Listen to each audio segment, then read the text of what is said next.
Well, hello, friends, neighbors. John, your whiskey neighbor here, and welcome down the basement.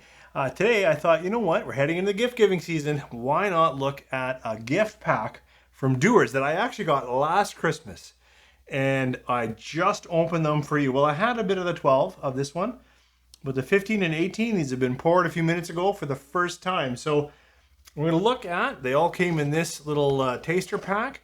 This will be a walkthrough of Dewar's 12. 15 and 18 blended Scotch. Why don't you pour something if you have it? And join me after the break. 3, 4.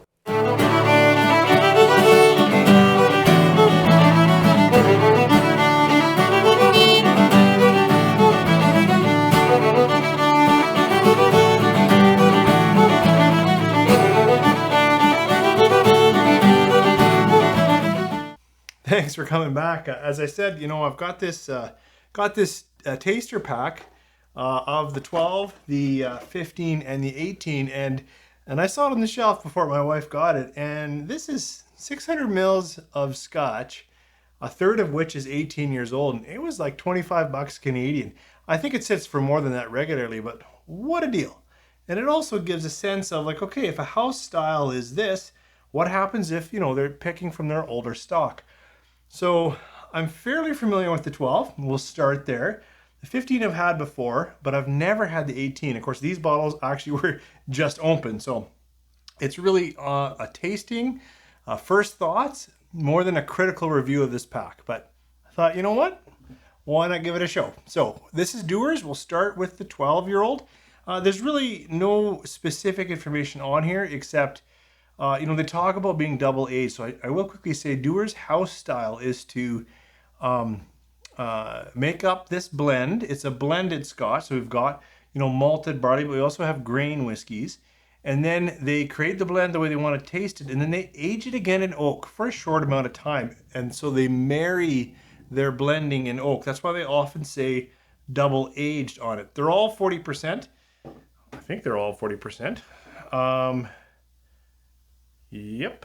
And yep, I just assumed they were. So let's go through the line. As I was starting, we'll nose and taste each one. This is the 12. I find Dewar's very sweet. House style, I get that sweetness of sugar, sweetness of honey maybe. Some maltiness, some vanillas.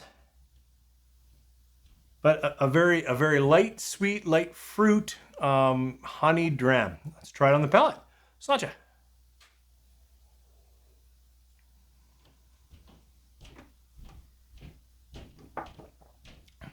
Took a healthy sip of that.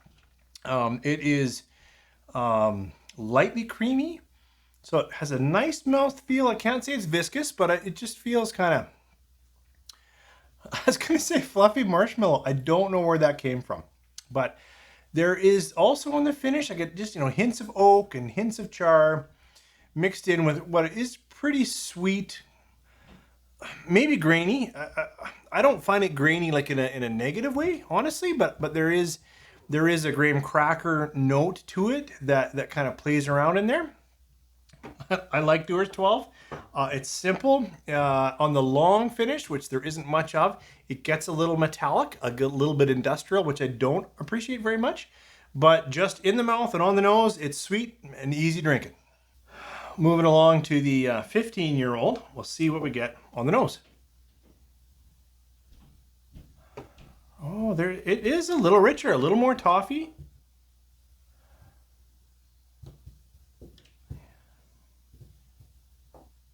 Yeah, and I get a little more citrus on it too, so a little brighter on the nose. We'll try it on the palate. Sláinte.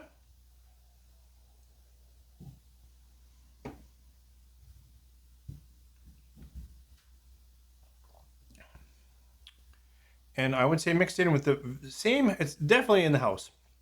Same honey, graham cracker. I get a little bit more oak. I get a little bit of artificial cola, which is not my favorite in whiskey, so that was interesting. That came out of almost nowhere, but the nose, definitely more toffee for me, and a little bit of citrus, and the palate was a little bit richer too, and there's a little bit of cracked pepper, just a hint. But there was something a little bit artificial cola sweetness, which isn't my favorite in whiskey. So interesting that overall I was like, oh, this is better. And I think it is, but there's something on there that I'm not loving. Let's try the 18-year-old. Again, just make sure, yeah, 40%. I guess there's nothing different about this, but they've kept their casks before that second maturing, or whatever they like to call, for a few more years. The 18. On the nose, a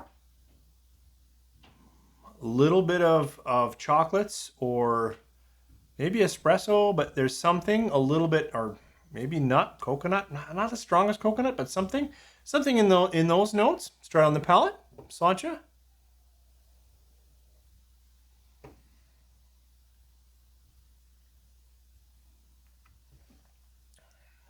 So, chocolate wafer, still graham cracker. Where the 12 started light fruit, vanilla, disappearing in the finish, that kind of thing. The 15 definitely added a little bit more citrus for me, a little bit of oh no, I forgot the note on it, but it got a little bit richer, although there was a bit of sweetness in it that I didn't like. The 18-year-old has moved to me into a, as you'd expect, a more mature dram. The fruitness is layered down now with a little more casking influence. Nothing surprising here. A little bit more peppering, a little bit more husking, a little bit more, what was I getting on the note? Graham, did I say chocolate wafers? A little bit. It's a nice pack, very nice pack to think about age across, a very affordable line, but how it may affect. Now, it doesn't always affect whiskey that way, but my palate this moment, kind of for the first time, it's moved into a more cask influence, a little more savory, and it's backed off its fruiting. This started very much light fruit, and we kind of just moved exactly as you'd expect into more casking, more oaking flavors. And certainly, I will say the finish of the 18 is significantly longer than the 12. Like I'm talking with you, and it's still starting to kind of sing a little bit. You know how it goes around, you kind of smell it again, and it's like, oh yeah, there's more going on. However, even in the 18, I can catch, when I keep talking, a little bit of that metallic finish that I do get on Dewar's. That said, Dewar's is incredibly affordable in my market, and I think it's hard not to think that's a nice blend. It's a blend. You're going to get grainy notes. You might get that metallic note. You might get, a couple of things that maybe aren't my favorite, but it's a good blend. And that gift pack, for that kind of money, it's basically a whole bottle of Scotch, except for a third of it's 18-year-old, a third of it's 15, and a third of it's 12. I don't know. Hard to beat. I think if you're buying for a Scotch person, now this isn't a pack that's going to impress, right? We all know it's a blend. It's not a single malt, and yeah, it's pretty affordable. Still, I'm liking it. Thanks for joining me here. I got to get back upstairs. The family is starting to put up the tree, so I better go join him. You take care.